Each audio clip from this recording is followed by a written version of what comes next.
Intervenție masivă a pompierilor din județul Giurgiu pentru stingerea unui incendiu izbucnit într-o zonă în care sunt sonde petroliere și prin care trec și conducte pentru transportul gazelor. Pompierii au fost alertați după ce o suprafață de teren acoperită cu vegetație uscată și stuf a luat foc în localitatea Roata de Jos. La fața locului au ajuns rapid echipaje din cadrul gărzii de intervenție Roata de Jos și detașamentului Bolintin Deal, sprijiniți de un serviciu privat pentru situații de urgență și de serviciul voluntar pentru situații de urgență din Mârșa. Pompierii au acționat pentru localizarea focului care se întindea cu repeziciune și punea în pericol 2 conducte magistrale de gaz și 2 sonde petroliere aflate în imediată apropiere. 3 ore au luptat cu vâlvătaia care a mistuit totul pe o suprafață de circa 50 de hectare, dar în final au învins, iar pericolul exploziilor la sonde sau la conductele de gaze a fost anihilat. Cauza probabilă de producere a incendiului a fost focul deschis în spații deschise. În 2011, în localitatea Roata de Jos, a fost înființată o subunitate a Inspectoratului pentru Situații de Urgență pentru a scurta timpul de reacție în intervenții. Asta din cauza că zona este împânzită de sonde petroliere și pe aici trec și magistrale de gaze, dar sunt și suprafețe mari acoperite cu păduri. Românii din diaspora au ajuns să fie cei mai mari investitori în țara noastră. Cel puțin așa rezultă din cele mai recente date statistice privind sumele de bani trimise în România de conaționalii care muncesc în străinătate. Datele arată că peste 5,6 miliarde de euro au fost trimise în țară anul trecut, în condițiile în care nu se pun la socoteală sumele lăsate familiilor din țară în bani gheață. Practica de a ocoli taxele și dobânzile percepute de bănci este des întâlnită, mai ales în perioada sărbătorilor, când banii rămași în țară sunt mai mulți. Potrivit datelor transmise de Banca Națională a României, cele mai mari sume de bani au venit în 2021 din Germania, însemnând peste 1,3 miliarde de euro. Pe pozițiile următoare se situează Marea Britanie, Italia, Franța, Spania, Austria și Statele Unite ale Americii. În primul an de pandemie, cei aproape 5 milioane de români care muncesc peste hotare au trimis în țară circa 4 miliarde de euro. Evenimente dedicate marelui sculptor Constantin Brâncuș cu ocazia împlinirii a 146 de ani de la naștere, organizate la Muzeul Național de Artă din București. În acest weekend, la Muzeul Național de Artă au avut loc tururi ghidate gratuite în baza biletului de intrare la Galeria Națională și în limita a 15 persoane. Vizitatorii pot descoperi aici, la Muzeul Național de Artă al României, 13 opere consacrate ale marelui sculptor din perioada sa de formare și tranziție. În sala special dedicată lui Constantin Brâncuș, accentul este pus pe drumul parcurs de artist, de la o reprezentare realistă la sculptura ca idee. Printre exponate se numără Somnul, Danaidă și Rugăciune. Brâncuș este un icon cultural românesc pe care ar trebui să ni-l însușim, noi toți românii, și să ne bucurăm de el. Suntem destul de bogați în artă și în cultură și avem specialiști extraordinari care ne pot îndruma în acest sens. Am mai citit câteva lucruri despre istoria artei, dar întotdeauna este mult mai intuitiv și mai interactiv să ai pe cineva care ți le prezintă așa. Pentru iubitorii de artă care nu pot ajunge la București, reprezentanții muzeului au lansat un tur virtual al sălii Brâncuș. Ne bucurăm că în prima zi de ghidaje aceasta a fost extrem de solicitată și a fost un eveniment care a trezit interesul publicului. Este și momentul în care sala Brâncuș beneficiază de un tur virtual care este indexat pe site-ul Muzeului Național de Artă. Operele lui Constantin Brâncuș expuse la Muzeul Național de Artă al României fac parte din colecția permanentă și pot fi vizionate oricând pe parcursul anului.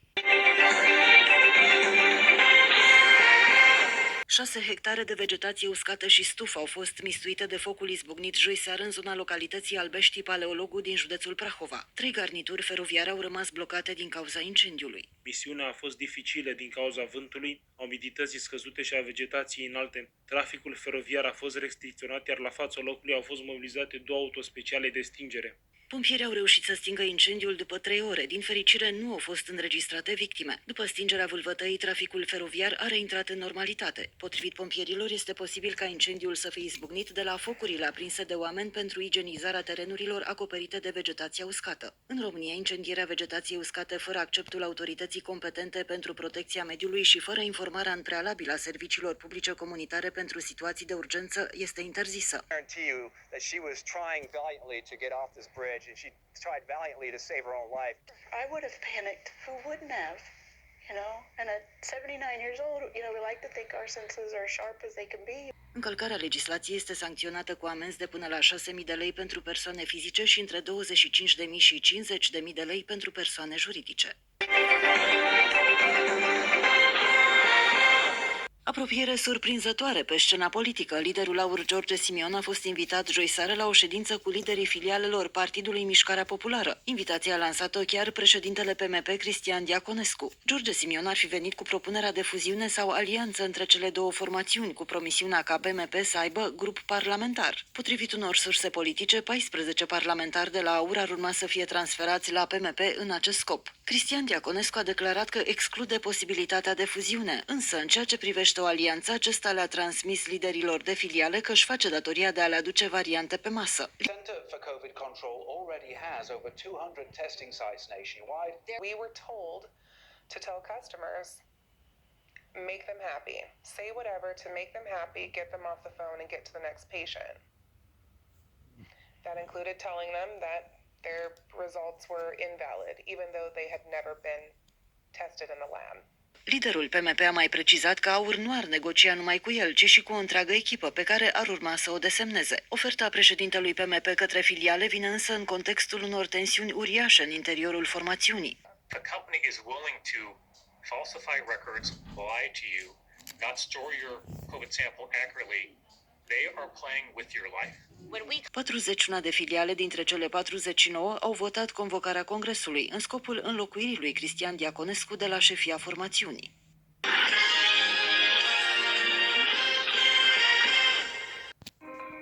This is eastern Ukraine. Conflict broke out here in 2014 and it hasn't ended. There are about 100,000 fighters stationed here, which makes it one of the most heavily militarized areas on Earth. There are Ukrainian forces to the west and Russia-backed separatist militias to the east. Fighting between the two groups occurs here, along the contact line. In 2015, after nearly a year of deadly fighting, a peace agreement called for a ceasefire, creating this security zone. The agreement was supposed to stop the fighting and resolve the conflict between Ukraine and the separatists. But 3 years later, the security zone remains the most violent place in Ukraine.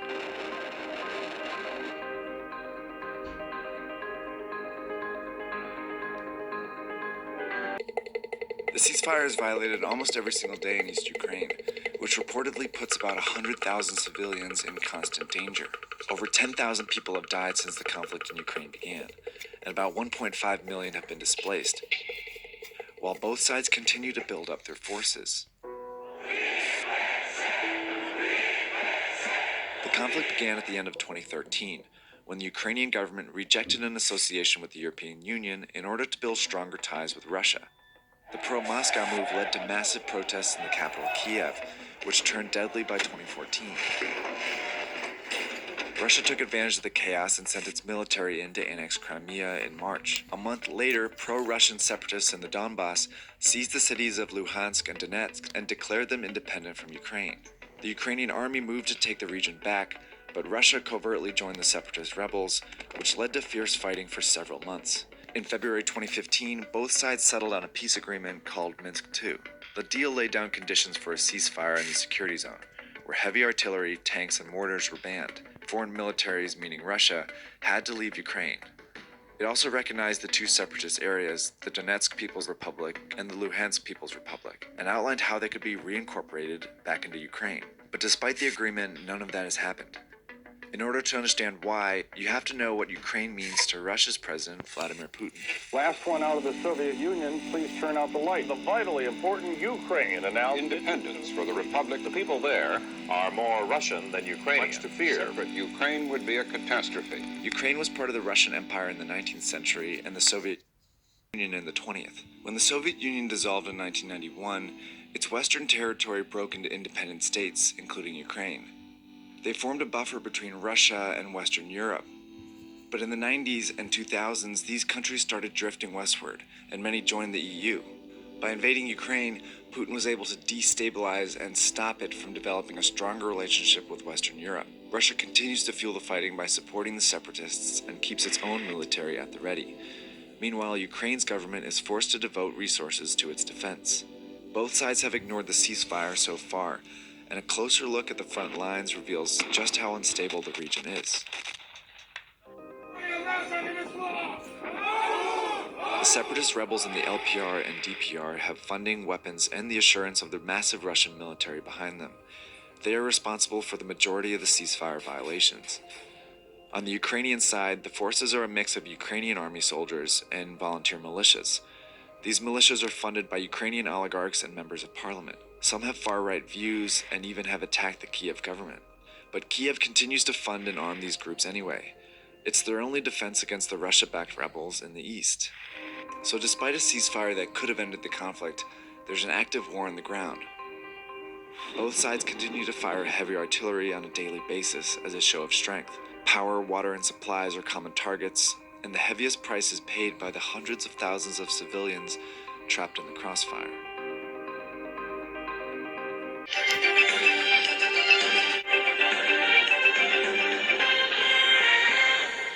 Sindicatul Europol denunță amânarea emiterii unui ordin privind monitorizarea infractorilor cu ajutorul brățărilor electronice. Inițial, implementarea în sistem pilot a măsurii ar fi trebuit să înceapă la 1 martie 2022. Ministerul Afacerilor Interne a anunțat însă că nu există timpul necesar pentru achiziționarea kiturilor de monitorizare. Astfel, termenul se amână pentru 1 octombrie 2022. Reglementarea legală, care trebuie aplicată de la începutul lunii martie, presupune ca până în 2026 persoanelor față de care s-a luat măsura ordinului de protecție să le fie aplicată o brățară de monitorizare permanentă a locului în care se află și a activității. Din 2026 vor fi supuse monitorizării și persoanele față de care s-a luat o măsură preventivă sau se află în executarea unei pedepse. Prima etapă a proiectului între 2022 și 2023 va fi aplicată în București și în județele Iași, Mureș și Vrancea, urmând ca din 2024 și 2025 să fie implementată și în celelalte județe. Tot vor fi suplimentate și posturi în poliție în scopul asigurării monitorizării non-stop a infractorilor ce poartă un astfel de dispozitiv.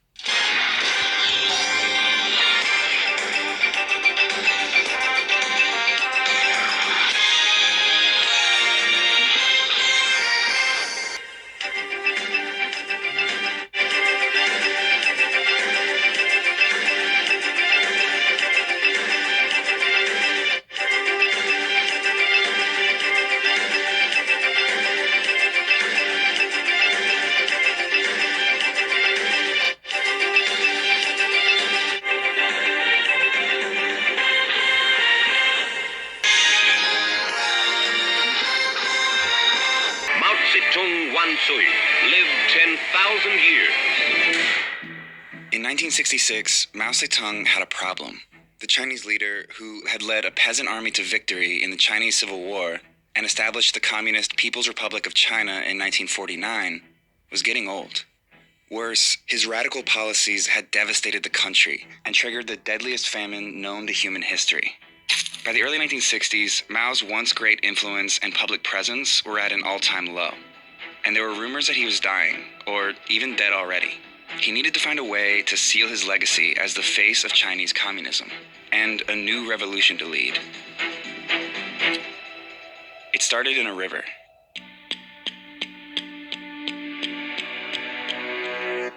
The Great Leap Forward was a disaster. It was Mao's 1958 plan to quickly industrialize China by working its massive peasant population non-stop. He promises to transform the People's Republic into an instant paradise through the sheer force of numbers. Forcing workers in the countryside to farm crops on government-run communes, and millions more to manufacture crude steel in homemade blast furnaces. And even though Mao told the world that the plan was succeeding, everywhere the communists report, production records are being broken. The truth was much more desperate. They flood the fields, exhaust the soil, and farm production, instead of going up, goes down. The Chinese people were being forced to work tirelessly on land they once owned themselves, and they were starting to lose morale. And despite reports of widespread famine with millions of people starving to death, Mao kept production quotas high. The pace grows more frantic. Ceaselessly without rest, one observer writes, the countryside is in convulsion. Mao's Great Leap Forward ended in 1962. By that time, somewhere between 23 and 55 million people had died in the famine. Over in the Soviet Union, a different political upheaval was happening. Soviet leader Joseph Stalin, who Mao modeled himself after, was dead. And Mao watched as Nikita Khrushchev, Stalin's successor, implemented a period known as de-Stalinization, where Khrushchev set out to reverse many of Stalin's policies and dismantle the personality cult that had formed around him. Mao saw his own legacy potentially suffering the same fate. His communist revolution was long over, and his ideas weren't taken as seriously after the disaster of the Great Leap Forward. It was starting to look like Mao's place in the pantheon of powerful communist figures like Vladimir Lenin and Karl Marx was in peril. This is where the river comes in. Mao had a reputation for being a strong swimmer, and even used it as a symbol of his ideology. In 1956, he swam across China's biggest river, the Yangtze, in 3 highly publicized to demonstrate that big things like US imperialism didn't intimidate him. 10 years later, Mao took on the Yangtze again to dispel rumors of his failing health, this time with cheering crowds swimming alongside him. He brought his personal photographer, who snapped this photo of the aging dictator in the river, and another one showing Mao waving to his fellow swimmers with the landmark Wuhan Yangtze River Bridge behind him, an iconic architectural achievement of the communist government and proof that he was at the Yangtze. The swim made the front page of China's state newspaper, reporting that Mao swam around 15 kilometers, a little more than 9 miles, in a span of 65 minutes, which meant the 72-year-old would have shattered world speed records. A lot of people outside of China laughed at the outlandish story, but some saw the swim for what it was, a sinister sign, pointing out that Mao's swims from a decade earlier preceded the catastrophic Great Leap Forward. Experts feared that Mao was on the verge of kicking off another disastrous period of turmoil in China. They were right. 2 months before the swim, Mao had announced the beginning of his great proletarian cultural revolution, a call to hunt down and eliminate the bourgeoisie who had sneaked into the party, basically to purge the government of anyone who strayed from principles of Maoism. And it kicked into high gear after his historic swim, which prompted a craze for swimming in China, but more importantly, a craze for Mao, especially among the group that Mao wanted to influence the most, China's youth. Writer Lang Heng recalled that seeing Mao as human flesh and blood after the Yangtze swim resolved him to serve him with all his heart. Millions of Chinese youth organized into the fanatical Red Guards, a paramilitary force concentrated mostly in Chinese cities. And with Mao's blessing, they wreaked havoc in the name of cultural revolution. Their mission was to destroy the 4 olds. Old culture, old ideology, old customs, old traditions, all of the olds must be destroyed. The idea was basically to tear down the vestiges of imperial China and rewrite history centered around Mao Zedong, renaming buildings and streets, destroying cultural sites, and violently humiliating and often torturing and murdering anyone they accused of opposing Mao's ideas, which they plastered all over the cities and carried in their pockets in the form of Mao's Little Red Book, a collection of his sayings and principles. And although the violent Red Guards were basically dissolved by 1969, the Cultural Revolution is considered to have continued until Mao's death in 1976, ending a decade of destruction that had elevated the leader to godlike levels and resulted in over 1 million people dead.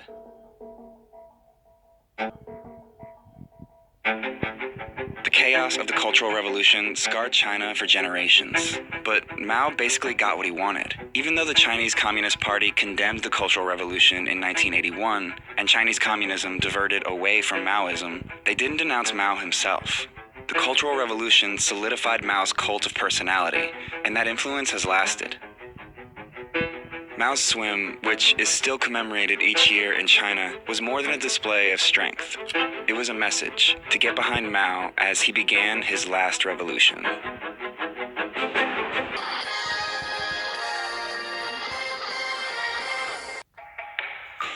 I was born and raised a Jersey girl through and through. I spent my childhood summers on the Jersey Shore. I knew all of the boy bands. I followed along with all the news about Britney Spears and Christina Aguilera. I watched every single episode of the Jersey Shore. I was listening to Hot 97 from like second grade.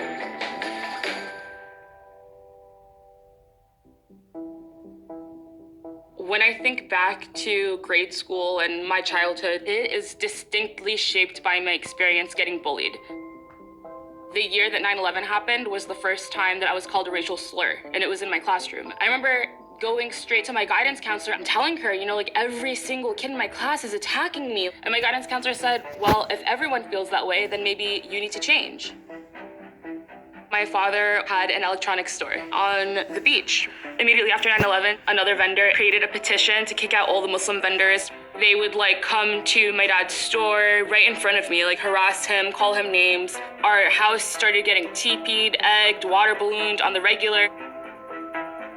That's when I started actually learning about the history of this religion and what its basic principles are, what it stood for. I decided that I wanted to wear a headscarf as my public defiance of Islamophobia. Right off the bat, my friends just stopped communicating with me altogether. The summer after I finished elementary school, my dad opened up a new store on the boardwalk that had an internet cafe. My dad was one of the first people on AOL Instant Messenger, and I remember just being fascinated by it. I was like, what are you talking about? You're talking to your friends through your computer screen right now? Instead of being at the water park or the beach like I normally would be, I instead spent the entire summer on the computer, teaching myself HTML and coding, and I was just obsessed. I decided to make a website with the intention of finding other Muslim girls that were experiencing the same thing I was. And my dad thought, oh my God, that's such a great idea. Make sure you talk about Islam. Make sure you tell people what it's really about. Oh my God, share the actual principles of it. Share some Quran and stuff like that. And I remember thinking okay, Dad, we're gonna do it in our own style. One of the first blog posts on Muslim Girl was about your period. Things that seemed taboo or conversations that seemed hidden away for most of our lives were things that we just opened up about. After I graduated college, I started to focus on Muslim Girl full time. We developed a team of volunteer editors and started really developing it as a company. And now this little thing that started in my bedroom when I was a teenager has really grown to take on a life of its own. Muslim Girl was blessed with a lot of great moments this year. Our video series with Teen Vogue, giving a TED Talk in Greece, or when I spoke at the Cannes Lions Festival in France. Muslim Girl was in the Forbes 30 Under 30 list. One of the most touching moments was when I met a Hindu mother who told me that she read Muslim Girl and she would print out an article from it that she would read to her 14-year-old daughter every night when she put her to bed, and that was their self-esteem building exercise at the end of a long day. I was just flooded with so much happiness and tears of joy in that moment because I was that 14-year-old girl at one point. It made me realize what this is all about. Making these girls believe that they can do whatever the hell they want. Yes, we can be successful in a society as adverse and Islamophobic as this. We can survive and we can stay true to our identities at the same time.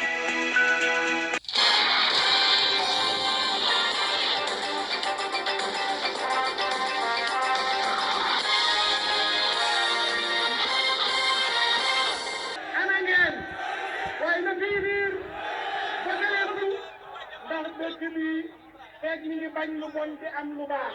wa rahmatullah ñu jaajëfal ko bu baax bi sëñ Massar ñëw àggalee délégation yi doon lim. kon bon assemblée nationale.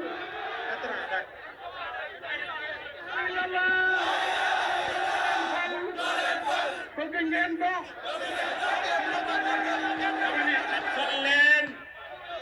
fol leen. teewal xalifa Maam Mor Mbàkke bi ci mbooloo. góor jigéen du fi am. ci kàddu moom itam joxe li nga xam ne mooy kàddu xalifa général buy Maria layam ya.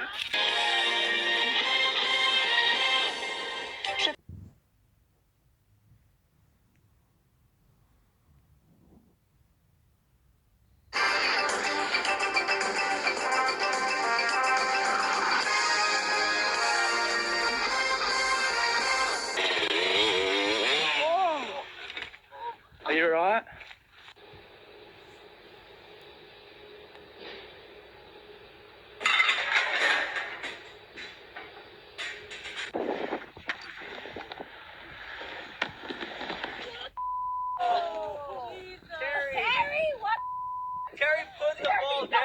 Terry, what are you doing?